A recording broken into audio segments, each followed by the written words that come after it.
Fee structure అనేది government ఏర్పాటు చేయాలి. ఈ స్కూల్ ఇంతే పెట్టాలి, బుక్కులకి ఇంతే తీసుకోవాలి, బుక్కులు గవర్నమెంట్ సంబంధించినవి కొనాలి. ఇవన్నీ ఫీజ్ స్ట్రక్చర్ ప్రతి సంవత్సరం చెప్తా అంటారు. రేవంత్ రెడ్డి గారు వచ్చి 3 ఏళ్ళు అవుతుంది, 3 ఏళ్ళ నుంచి ఇదే చెప్తారు. కానీ వచ్చే ఇయర్ నుంచి మొన్న ఆరుట్ల స్కూల్ ఓపెన్ చేసినప్పుడు చెప్పిండే సభలో, వచ్చే ఇయర్ నుంచి ప్రైవేట్ స్కూల్ సంబంధించిన ఫీజ్ స్ట్రక్చర్ మేము చెప్తాము, మేము ఏ ఫీజ్ స్ట్రక్చర్ పెడతామో దాని తగినట్టే ఫీజు ఉంటుంది. ఓకే, ఒప్పుకుంటాం. కానీ ఎంత వరకు ప్రైవేట్ స్కూల్ ఉంటాయా నేను అసలు ప్రైవేట్ స్కూల్ మాఫియాని అడ్డుకోవడం అంతా ఇప్పుడు సాహసం అయితే ఓ చేయరు, ఏ రాజకీయ నాయకుడు చేయడు. ఎందుకంటే యూ డోంట్ నో అన్న, టర్న్ ఓవర్ ఇంతకుముందు మన వెంకరెడ్డి సార్ చెప్పినట్టు, మన సంతోష్ భాయ్ చెప్పినట్టు, ఆ టర్న్ ఓవర్ 50,000 కోట్లు ఉంటే ఒక 6,000 కోట్లు ఇవ్వడానికి ఎంగకేం బోరీలు, ఇది ఎంగకేం బోరు, ఆల్రెడీ అవి జరుగుతున్న సంగతి. ఎందుకంటే వీళ్ళు ప్రైవేట్ స్కూల్ మాఫియా మామూలు లేదు. ఎల్కేజీ యూకేజీలకి లక్షలు వసూలు చేసిన వాళ్ళకి ఇక ఎవరైనా కొనే శక్తి వాళ్ళకి ఉంటది. కాబట్టి నేనేం చెప్తున్నా అంటే, ఒక కమిటీ వేసి ఆర్ఎల్స్ ప్రైవేట్ ఇప్పుడు స్కూల్ ఓపెనింగ్ టైంలో మేలనే ఒక కమిటీ వేసి ఒక హెల్ప్ లైన్ నంబర్ పెట్టేసేసి వచ్చే నుంచి ఫీజ్ స్ట్రక్చర్ ఒకటి ఓపెన్ మార్కెట్ లో పెట్టేసారు అంతే. డైరెక్ట్ ఇది గౌతమ్ మోడల్ స్కూల్ అన్నా, కాకతీయ స్కూల్ అన్నా, ఆర్ఎల్స్ చైతన్య ఏదైనా, ఢిల్లీ పబ్లిక్ స్కూల్ ఏదైనా, ఇది ఫస్ట్ క్లాస్ స్టూడెంట్ కి ఇంత తీసుకోవాలి, సెకండ్ కి ఇంత, 10th కి ఇంత, గవర్నమెంట్ స్ట్రక్చర్ ఏర్పడేస్తే తప్ప ఈ ప్రైవేట్ స్కూల్ వాళ్ళు మారరు. ఎంతో మంది సింగిల్ పేరెంట్స్ నాకు కాల్ చేసిరు, వాళ్ళ బాధలు చెప్పుకురు, సార్ మాకు హెల్ప్ చేయండి సార్, మాకు హెల్ప్ చేయండి సార్ అంటే, ఒక చిన్న కార్యకర్తలాగా మేము ఎంత హెల్ప్ చేయగలుగుతామన్నా గవర్నమెంట్ ఎదురుగా పోలేము. ఈ రోజు ఇదే ఇప్పుడు మొన్న కొట్లానందుకు ఒక కేసు పెట్టిరు మలక్పేట్ పిఎస్ లో నా మీద, ఇప్పటికి 18 కేసులేనాయి. కేసులు ఇంక భయపడే ప్రసక్తి లేదు.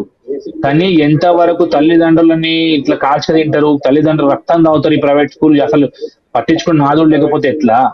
అసలు ఎడ్యుకేషన్ మినిస్టర్ కూడా ఒక సిఫార్సు ఇవ్వాలంటే, ఇట్లా ప్రైవేట్ స్కూల్ ఇట్లా చేస్తారు, మాకు ప్రైవేట్ స్కూల్ వాళ్ళు ఇట్లా అవుతుందని ఒక లెటర్ ఇవ్వాలంటే ఎవరు కలవాలన్నా? సీఎం అయితే కలవనియరు,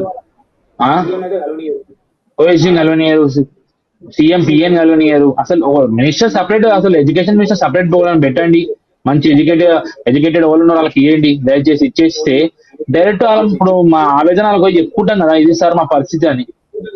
ఆర్ఎల్స్ ఫీజ్ స్ట్రక్చర్ 6 నెలల ముందే డిక్లేర్ చేయండి. ఇప్పుడు జూన్ లో అకాడమిక్ ఇయర్ స్టార్ట్ అయినప్పుడు మీరు జనవరిలోనే డిక్లేర్ చేయండి. అది సాధ్యం కాదని చెప్తారు. అసలు విద్యా వ్యవస్థలు అయితే పిల్లల తల్లిదండ్రులకి ఎందుకు దూరం అయితే స్కూల్ అని చెప్పి హాస్టల్లో జాయిన్ చేస్తే హాస్టల్లో ఫుడ్ పాయిజన్ అంటారు, ఎంతో మంది అమాయకుల పిల్లలు చచ్చిపోతారు, ఫుడ్ సరిగ్గా పెట్టారు. ఆ కాంట్రాక్టర్ ఇస్తారు ఆ ఫుడ్ వండడానికి, ఆ కాంట్రాక్టర్ వాళ్ళు సగం వండినంత నీళ్ళు ఉంటది, దాని బల్లీలు పడతాయి, జిలపురులు పడతాయి. అసలు మన పిల్లలకి అదే పెడతామా?